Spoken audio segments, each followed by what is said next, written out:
बात करें ऐसे पॉइजन्स की जिनमें साइन एंड सिम्टम्स स्टेज में दिए हुए हैं और साथ में उसके कुछ सिंपल ट्रिक्स कैसे हम उसको याद रखें। जब हम सारे पॉइजन्स के साइन एंड सिम्टम्स एक साथ पढ़ लेते हैं तो याद रखना मुश्किल हो जाता है कि किस पॉइजन में किस तरीके के साइन एंड सिम्टम्स थे। तो इसे याद रखने के लिए कुछ पॉइजन्स में हम ट्रिक्स के आधार पे, जैसे जिन पॉइजन्स में स्टेज में दिया हुआ है उसको हम अलग कर लेंगे, तो उस आधार पे ये टॉपिक है आज का। तो we will talk about such poisons whose sign and symptoms are in the stages, जिनमें अल्कोहल, ओपियम, कैनाबिस, आर्सेनिक और फास्फोरस है अकॉर्डिंग टू सिलेबस। अल्कोहल जो होता है वो न्यूरोटॉक्सिक इनिब्रिएंट पॉइजन होता है। ओपियम भी न्यूरोटॉक्सिक है, यह सेरिब्रल सोमनीफेरस पॉइजन होता है। कैनाबिस न्यूरोटॉक्सिक है, यह सेरिब्रल डेलीरियन पॉइजन होता है। Arsenic irritant inorganic metal poison होता है। Phosphorus irritant inorganic non metal poison होता है। ये चरस का इमेज है। भांग, गांजा और चरस ये एक ही प्लांट के प्रोडक्ट हैं। अफीम, खसखस एक ही प्लांट के प्रोडक्ट हैं। अल्कोहल हो गया, आर्सेनिक है, फास्फोरस है। अब जो कॉमन स्टेजेस होती हैं, जैसे कि अल्कोहल पॉइजनिंग में, कैनाबिस पॉइजनिंग में और ओपियम पॉइजनिंग, ये तीनों ही पॉइजन्स कहते हैं न्यूरोटॉक्सिक पॉइजन है। और इन तीनों में ही दो स्टेज कॉमन है। पहली स्टेज जो होती है वह है स्टेज ऑफ एक्साइटमेंट, और एक स्टेज आती है तीनों ही पॉइजन में, इसको हम कहते हैं स्टेज ऑफ नार्कोसिस, और ये कॉमन स्टेज हैं। तो यदि हमें दिमाग में हमारे ये याद है हमको कि अल्कोहल पॉइजनिंग में, ओपियम पॉइजनिंग में, कैनाबिस पॉइजनिंग में, एक तो ये न्यूरोटॉक्सिक पॉइजन्स हैं, इसलिए इनमें स्टेज ऑफ एक्साइटमेंट और स्टेज ऑफ नार्कोसिस आती है। तो दो स्टेजेस तो दिमाग में बैठ ही जाएंगी। इसके बाद जो अल्कोहल होता है, इस स्टेज के माध्यम से हम इसके साइन एंड सिम्टम्स भी जान रहे हैं। तो अल्कोहल जो होता है, देयर आर 4 स्टेज, इसमें 4 अवस्थाएं होती हैं। पहली स्टेज जो होती है उसे हम कहते हैं stage of excitement. Stage of excitement कब होती है? जब ब्लड में अल्कोहल का लेवल 50 से 100 mg पर 100 ml ऑफ ब्लड होता है। इस कंडीशन में जो लक्षण आते हैं, हेजिटेशन, यानी उसे हिचकिचाहट महसूस होगी, स्वतः की आलोचना करना, रिस्ट्रेंट आर लॉस्ट फर्स्ट, स्वतः का नियंत्रण खो देना, there is feeling of wellbeing and pleasure, सुखानुभूति होना, प्रसन्नता महसूस करना। Person usually talks well, laughs, but sometimes may behave is an obscene way of talk vulgarly. Patient person normally अच्छे से बोलता है, हंसता है, लेकिन कभी कभी उसका बिहेवियर ऑब्सीन हो जाता है, अश्लील बात करता है। फेस इज़ फ्लश्ड, चेहरा लालिमा युक्त होता है। कंजक्टाइवा रेडनेस होती है कंजक्टाइवा में। प्यूपिल डायलेट हो जाते हैं, पल्स बढ़ी हुई रहती है। And breath smell of as alcohol, और सांस में उसके अल्कोहल की स्मेल आती है। It increase desire of sex but impair the performance. ये पहली स्टेज में होता है, और इन्हीं लक्षणों के कारण, यानी साइन एंड सिम्टम्स के कारण, इसे कहते हैं स्टेज ऑफ एक्साइटमेंट। जो स्टेज होती हैं अल्कोहल पॉइजनिंग में, ये डिपेंड करती हैं डोज पे। यदि डोज कम मात्रा में लिया गया है तो वह स्टेज ऑफ एक्साइटमेंट से गुजरेगा, लेकिन यदि ज़्यादा डोज में लिया है तो स्टेज ऑफ एक्साइटमेंट स्किप हो सकती है, सीधे वो स्टेज ऑफ नारकोसिस में भी पहुंच सकता है, स्टेज ऑफ इनकोऑर्डिनेशन में भी पहुंच सकता है, या सीधे मेडुलरी पैरालिसिस में पहुंच सकता है। डिपेंड करता है कितनी डोज में अल्कोहल का सेवन किया गया है। और यह कंडीशन सभी पॉइजन में आएगी जिनमें स्टेजेस हैं। यदि ज़्यादा डोज मिलेगा तो सीधे लास्ट स्टेज आ जाएगी। इसके बाद है कि सेकेंड स्टेज जो होती है इसको हम कहते हैं स्टेज ऑफ इनकोऑर्डिनेशन। इसमें यदि अल्कोहल का लेवल 100 से 300 mg पर 100 ml ऑफ ब्लड होता है तो यह स्टेज आती है। इसमें incoordination of thought, speech and action होता है। सोच का, बोलने का और जो काम करता है, तीनों में ही क्या हो जाता है, अनियंत्रण हो जाता है उसका। तो देयर इज़ कन्फ्यूजन, वह कंफ्यूज रहता है, कहीं इधर जाना कहीं उधर जाना। इम्पेयर्ड मेमोरी, उसको याददाश्त चली जाती है या इम्पेयर्ड हो जाती है। स्लर्ड एंड इनकोहेरेंट स्पीच, जो वो बोलता है वो लड़खड़ा के बोलता है। उसका गेट भी जो होता है वो स्टैगरिंग गेट हो जाता है, लड़खड़ाने वाली चाल हो जाती है। Impaired skilled movement, nausea, vomiting, और आइज़ आर सफ्यूज्ड, आइज़ जो होती हैं वो भरी हुई मिलती हैं, सूजी हुई मिलती हैं। प्यूपिल्स डायलेट मिलते हैं। एंड स्लो रिएक्टिंग बहुत कम रेट करते हैं रिफ्लेक्स को। विज़न बिकम्स ब्लर्ड, आँख से धुंधला दिखने लगता है। And breath smell of alcohol, और सांस में अल्कोहल की स्मेल आती है। इस सारे कैरेक्टरिस्टिक्स को एक साथ पंच ड्रंक सिंड्रोम्स के नाम से भी जाना जाता है। इसके बाद की जो स्टेज आती है उसको हम कहते हैं स्टेज ऑफ नारकोसिस या कोमा की stage.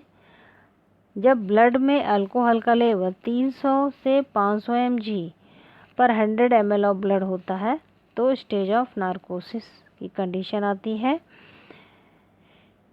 Patient is in deep sleep, patient deep sleep यानी अनकॉन्शियस हो जाता है patient.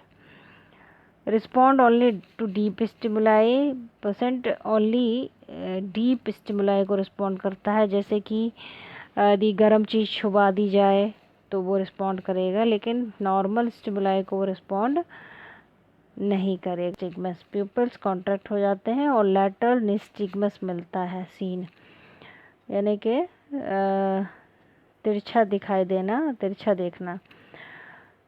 On pinching the muscle of face और नेक, प्यूपिल्स डायलेट। इसमें एक खास साइन मिलता है थर्ड स्टेज में अल्कोहल पॉइजनिंग में, इम्पॉर्टेंट है, कॉम्पिटिटिव एग्ज़ाम वगैरह में भी पूछा जाता है कि what is McEwan sign and which poisoning it found. तो मैकइवान साइन क्या होता है कि जब फेस की मसल्स को पिंच किया जाता है तो प्यूपिल डायलेट हो जाते हैं, और जब उसे छोड़ दिया जाता है तो वो फिर से कॉन्ट्रैक्ट हो जाते हैं। तो इस साइन को हम मैकइवान साइन के नाम से जानते हैं, और यह अल्कोहल पॉइजनिंग की थर्ड स्टेज यानी कि स्टेज ऑफ नारकोसिस में मिलता है। इसके बाद stage of medullary paralysis.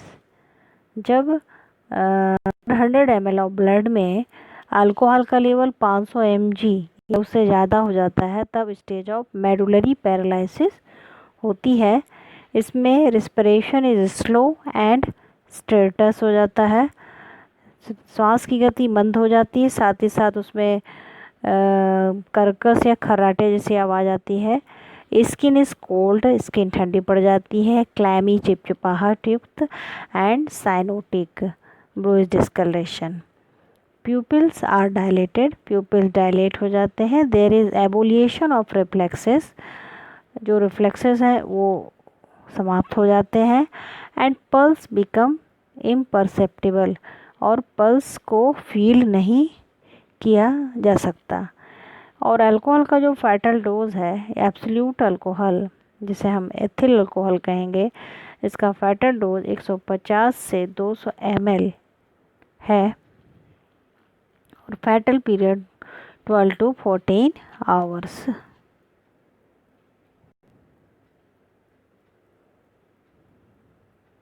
Symptoms में कोमा की बात आती है तो हम पेशेंट किस कंडीशन में है जानने के लिए एक degree of loss of consciousness, इसके लिए ग्रेड होता है, grade 1, grade 2, grade 3 and grade 4। Grade 1 कब बोलते हैं? जब पेशेंट ड्राउजी होता है लेकिन वर्बल कमेंट्स को रिस्पॉन्ड करता है। ग्रेड 2 जब पेशेंट अनकॉन्शियस होता है लेकिन स्टिमुलाई को रिस्पॉन्ड करता है तो वह ग्रेड 2 होता है। ग्रेड 3 में पेशेंट जो होता है अनकॉन्शियस होता है और सिर्फ पेनफुल स्टिमुलाई को ही रिस्पॉन्ड करता है तो वह ग्रेड 3 कंडीशन होगी, अनकॉन्शियसनेस। एंड ग्रेड 4 में पेशेंट अनकॉन्शियसनेस होता है और नॉट रिस्पॉन्डिंग, किसी भी स्टिमुलाई को रिस्पॉन्ड नहीं करता तो वो डीप कोमा की कंडीशन होगी। ओपियम पॉइजनिंग, ओपियम पॉइजनिंग में स्टेज 1 जो stage of excitement and euphoria की होती है, इसमें क्या होता है, there is increase sense of wellbeing, patient ज़्यादा सुख की अनुभूति करता है। इंक्रीज मेंटल एक्टिविटी बहुत अधिक बढ़ जाती है। फ्लशिंग ऑफ फेस, चेहरे पे लालिमा एंड समटाइम्स हेलुसिनेशन हो जाता है उसको। हेलुसिनेशन क्या होता है? हेलुसिनेशन एक विभ्रम की कंडीशन होती है जिसमें कि बिना किसी बाहरी उत्तेजना के मरीज को या व्यक्ति को जो चीज़ नहीं है वह भी महसूस होती है। जैसे कि हेलुसिनेशन ऑडिटरी भी हो सकता है, किसी भी तरह की आवाज़ नहीं आ रही है लेकिन उसे आवाज़ें सुनाई दे रही हैं। विजुअल हेलुसिनेशन हो सकता है, सामने कोई भी चीज़ नहीं है लेकिन उसे कुछ दिख रहा है, तो इस तरह की हेलुसिनेशन हो सकता है। In children marked feature is convergence, childrens में ओपियम पॉइजनिंग में कन्वर्जेंस मिलते हैं। This stage is short lived and may not be there if large dose is taken, यदि ओपियम का ज़्यादा डोज लिया जाता है तो stage of excitement and euphoria नहीं भी आती है, उसके आगे की स्टेज आ जाती है। स्टेज 2 इसे स्टेज ऑफ सोपोर या स्टूपर और डिप्रेशन की स्टेज कहते हैं। इसमें हेडेक मिलता है, nausea, vomiting, giddiness, lethargy, drowsiness, contracted pupils, cyanosed face and itching all over the body. Stage 3 को स्टेज ऑफ नार्कोसिस या कोमा कहते हैं। ओपियम पॉइजनिंग में भी स्टेज ऑफ एक्साइटमेंट और स्टेज ऑफ नार्कोसिस होता है। अल्कोहल पॉइजनिंग में भी stage of excitement and stage of narcosis होता है। कैनाबिस पॉइजनिंग में भी stage of excitement and stage of coma मिलता है। स्टेज 3 में डीप कोमा होता है, यानी not responding to any stimuli, unconscious, muscles relaxed हो जाती हैं, एरिफ्लेक्सिया, किसी भी रिफ्लेक्स को रिस्पॉन्ड नहीं करता, पिन पॉइंट प्यूपिल हो जाते हैं, non reacting to light, hypotension हो जाता है, चेन स्ट्रोक ब्रीदिंग पैटर्न मिलता है। पहले ही एक्सपेक्सियल डेथ में आ चुका है ये। इसमें क्या होता है कि रिस्पिरेशन कुछ देर के लिए ग्रेजुअली बढ़ता है, फिर घटता है और इतना घट जाता है कि कुछ सेकंड्स के लिए एपनिया की कंडीशन आ जाती है, फिर धीरे धीरे बढ़ना शुरू होता है। तो उसे इस ब्रीदिंग पैटर्न को चेन स्ट्रोक ब्रीदिंग पैटर्न कहते हैं। स्वेटिंग मिलती है, हाइपोथर्मिया, शरीर का तापमान कम हो जाता है, cyanosis and froth at nose and mouth, mouth और नोज से झाग आता है, फ्रोथ होता है। The triad of coma, pin point pupils and depressed respiration, जो 4 से 5 पर मिनट में होता है, स्ट्रांगली सजेस्ट ओपिएट पॉइजनिंग। यदि कोई पेशेंट आपके पास आता है और उसका पिन पॉइंट प्यूपिल है, डिप्रेस्ड रिस्पिरेशन है 4 to 5 पर मिनट और कोमा की कंडीशन में है और पॉइजनिंग का केस है, तो उसे ओपियम पॉइजनिंग का स्ट्रांगली सजेस्ट कर पाएंगे कि ओपियम पॉइजनिंग केस हो सकता है। ओपियम का जो फैटल डोज होता है वो 2 ग्राम होता है।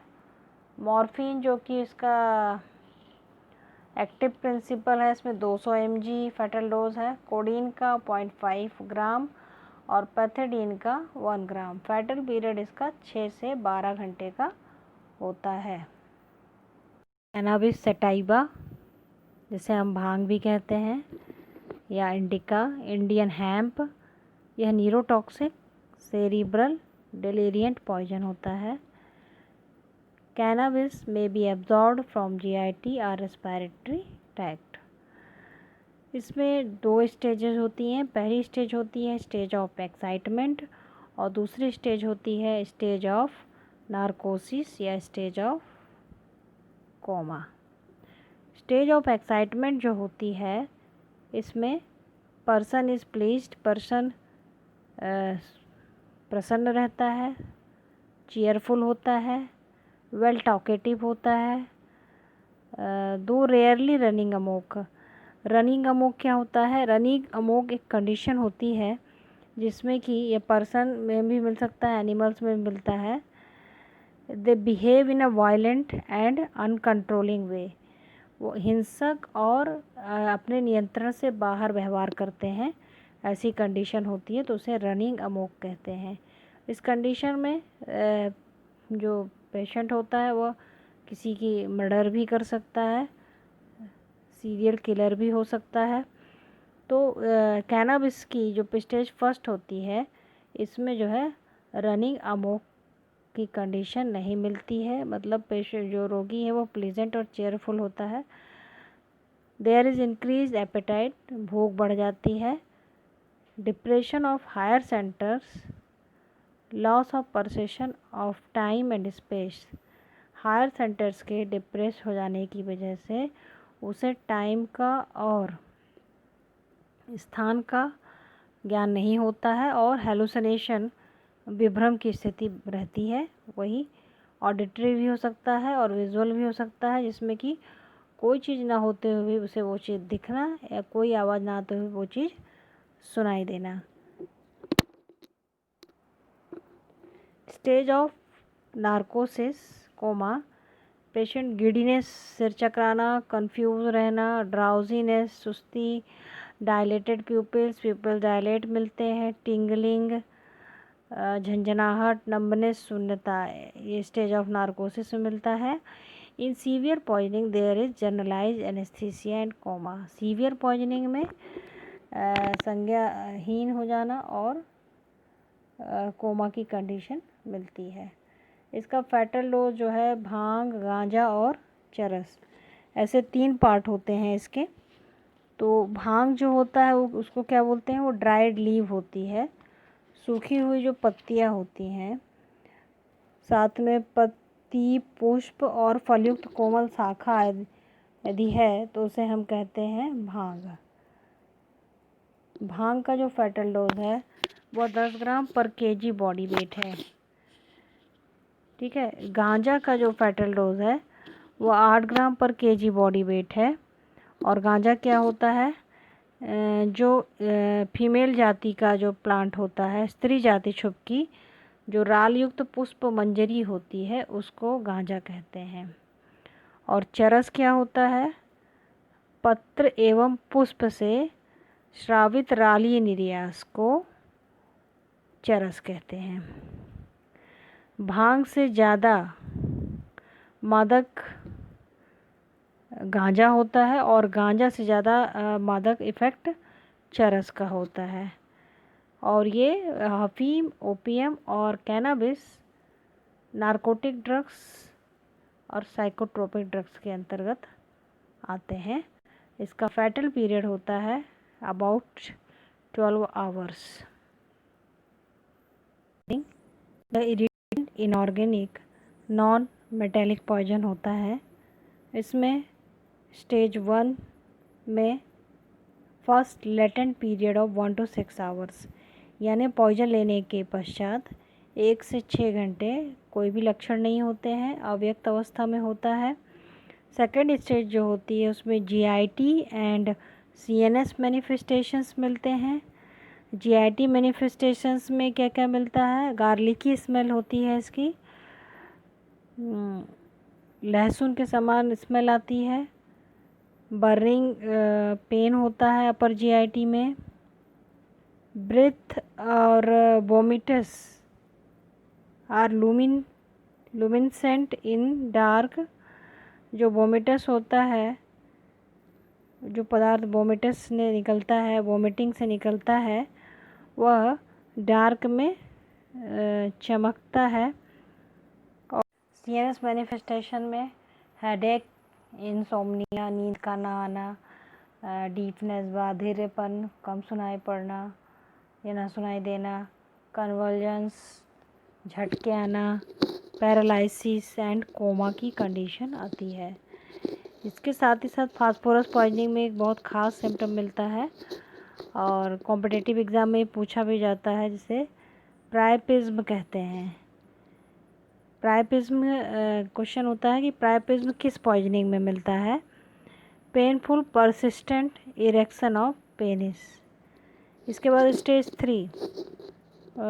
3 जो होती है वो सेकंड लेटेंट पीरियड होता है, जो से 2 से 3 दिन का होता है। यानी कि फास्फोरस पॉइजनिंग में 2 लेटेंट पीरियड होते हैं जब स्टार्टिंग में पॉइजन लिया जाता है। यानी स्टेज 1 में 1 से 6 घंटे का लेटेंट पीरियड होता है, अव्यक्त अवधि होती है, कोई भी लक्षण नहीं होते हैं। इसके बाद जब स्टेज 3 आती है तो 2 से 3 दिन लेटेंट पीरियड होता है।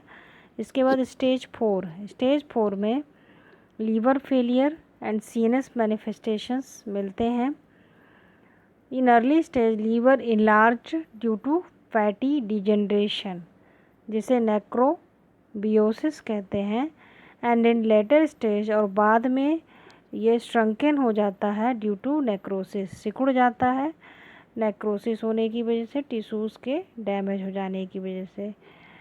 तो ये एक्यूट येलो एट्रोफी हो जाती है, यानी एट्रोफी मतलब सिकुड़ जाना येलो कलर का। फैटल डोज इसका 100 से 150 mg होता है और फैटल पीरियड वेरिएबल होता है। इसके बाद आर्सेनिक जो होता है वह इरिटेंट इनऑर्गेनिक मेटेलिक पॉइजन होता है।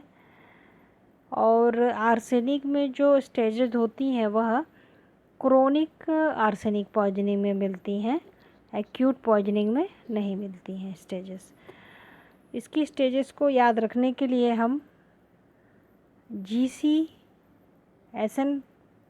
फार्मूले से याद रख सकते हैं। गंगा, चमन, सत्यनारायण।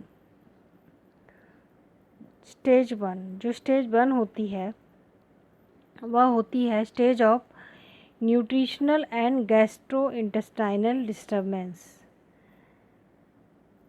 गैस्ट्रोइंटेस्टाइनल, यहाँ पे गंगा जो वर्ड आया है GCSN गंगा, वह gastrointestinal disturbance and stage of nutritional.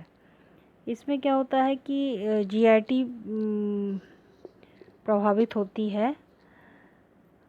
इसमें वीकनेस महसूस करता है रोगी, लॉस ऑफ वेट हो जाता है, लॉस ऑफ एपेटाइट हो जाता है, एब्डोमेन में पेन मिलता है, कॉन्स्टिपेशन होता है, उसको कब्जियत रहती है। गम्स जो होते हैं मसूड़े रेड कलर के और सॉफ्ट हो जाते हैं और इंक्रीज टेम्परेचर, बॉडी का जो टेम्परेचर होता है वो बढ़ा हुआ मिलता है। तो जी से क्या हो जाएगा, गैस्ट्रो इंटेस्टाइनल, गंगा कैसे याद रखना है, गंगा चमन सत्यनारायण। तो जी से gastro intestinal disturbance, stage of nutritional and gastro intestinal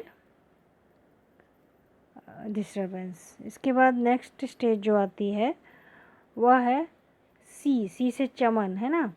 तो stage of catarrhal changes, features of common cold, जो दूसरी स्टेज होती है उसमें कॉमन कोल्ड, सामान्य सर्दी जुकाम के जो लक्षण होते हैं वो मिलते हैं, जैसे इंक्रीज सिक्रीशन फ्रॉम लैरिंग्स ब्रोंकाई, लैरिंग्स और ब्रोंकाई से सिक्रीशन बढ़ जाता है। हॉर्सनेस ऑफ वॉइस, आवाज़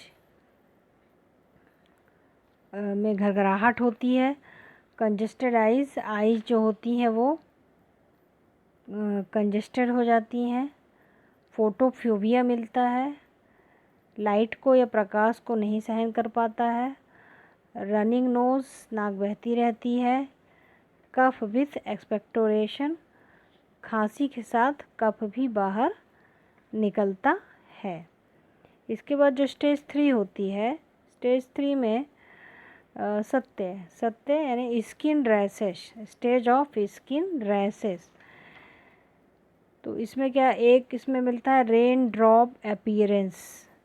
जैसे रेन ड्रॉप अपीयरेंस का मतलब क्या होता है कि जब बारिश की बूंदें मिट्टी पे गिरती हैं, बारिश नहीं हुई हो मिट्टी पे गिरती हैं तो एक गड्ढा सा हो जाता है बीच में। तो brown pin point pigmentation of the skin, brown colour का पिन पॉइंट पिगमेंटेशन मिलता है स्किन में आर्सेनिक पॉइजनिंग में, स्टेज 3 में, जिसमें कि स्किन रैशेस होते हैं। तो उसे हम कहते हैं रेन ड्रॉप अपीयरेंस। ये भी बहुत पूछा जाने वाला क्वेश्चन है कॉम्पिटिटिव एग्ज़ाम में भी। और आर्सेनिक पॉइजनिंग यदि आती है तो आर्सेनिक पॉइजनिंग में इम्पॉर्टेंट साइन एंड सिम्टम्स में है रेन ड्रॉप अपीयरेंस, जिसे हम कहते हैं brown pin point pigmentation of the skin. इसके अलावा इसमें एक मिल्क एंड रोजेस कॉम्प्लेक्शन मिलता है स्किन रैशेस में। इसमें क्या होता है, सीएनएस मैनिफेस्टेशन में हेडेक, इंसोम्निया, नींद का ना आना, डीपनेस, बाधिरेपन, कम सुनाई पड़ना या ना सुनाई देना, कन्वर्जेंस, झटके आना, पैरालिसिस एंड कोमा की कंडीशन आती है। इसके साथ ही साथ फास्फोरस पॉइजनिंग में एक बहुत ख़ास सिम्टम मिलता है और कॉम्पिटिटिव एग्ज़ाम में पूछा भी जाता है, जिसे प्राइपिज्म कहते हैं। प्राइपिज्म क्वेश्चन होता है कि प्राइपिज्म किस पॉइजनिंग में मिलता है, painful persistent erection of penis. इसके बाद स्टेज 3, स्टेज 3 जो होती है वो सेकंड लेटेंट पीरियड होता है, जो से 2 से 3 दिन का होता है। यानी कि फास्फोरस पॉइजनिंग में 2 लेटेंट पीरियड होते हैं जब स्टार्टिंग में पॉइजन लिया जाता है। यानी स्टेज 1 में 1 से 6 घंटे का लेटेंट पीरियड होता है, अव्यक्त अवधि होती है, कोई भी लक्षण नहीं होते हैं। इसके बाद जब स्टेज 3 आती है तो 2 से 3 दिन लेटेंट पीरियड होता है। इसके बाद स्टेज 4 में liver failure and CNS manifestations मिलते हैं। In early stage liver enlarge due to fatty degeneration, जिसे नेक्रोबियोसिस कहते हैं। एंड इन लेटर स्टेज, और बाद में ये श्रंकन हो जाता है ड्यू टू नेक्रोसिस, सिकुड़ जाता है नेक्रोसिस होने की वजह से, टिश्यूज़ के डैमेज हो जाने की वजह से। तो ये एक्यूट येलो एट्रोफी हो जाती है, यानी एट्रोफी मतलब सिकुड़ जाना येलो कलर का। फैटल डोज इसका 100 से 150 mg होता है और फैटल पीरियड वेरिएबल होता है। फॉस्फोरस क्रोनिक पॉइजनिंग में भी एक और इम्पॉर्टेंट साइन मिलता है, जिसे फॉसीजा कहते हैं। फॉसीजा में क्या होता है, necrosis and sequestration of the jaws, specially lower jaw का होता है due to increase bone formation.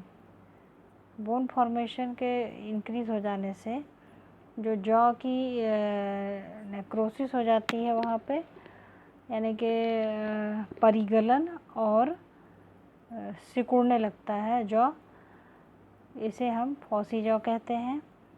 और इसमें जो चेंजेस आते हैं, changes start in the area of decade tooth, जो टूथ या दांत क्षय हुए होते हैं उनमें ये स्टार्ट होता है।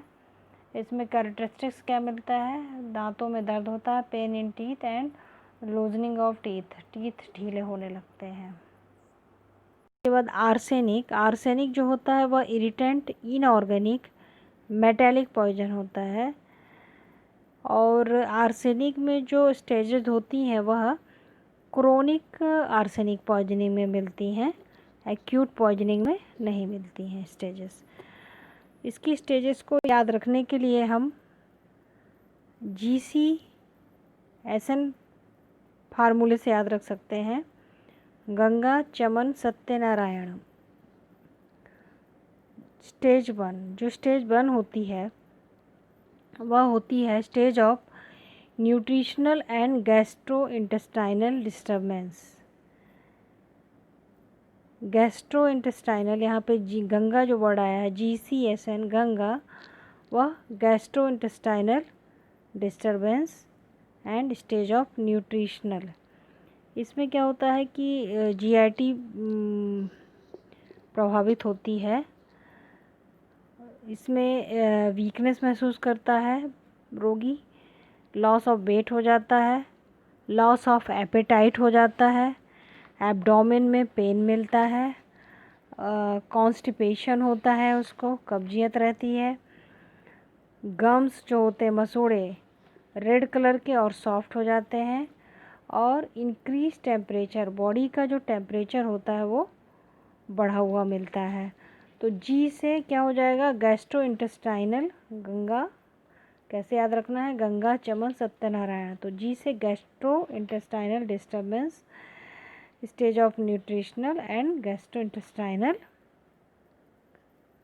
डिस्टर्बेंस। इसके बाद नेक्स्ट स्टेज जो आती है वह है सी से चमन, है ना।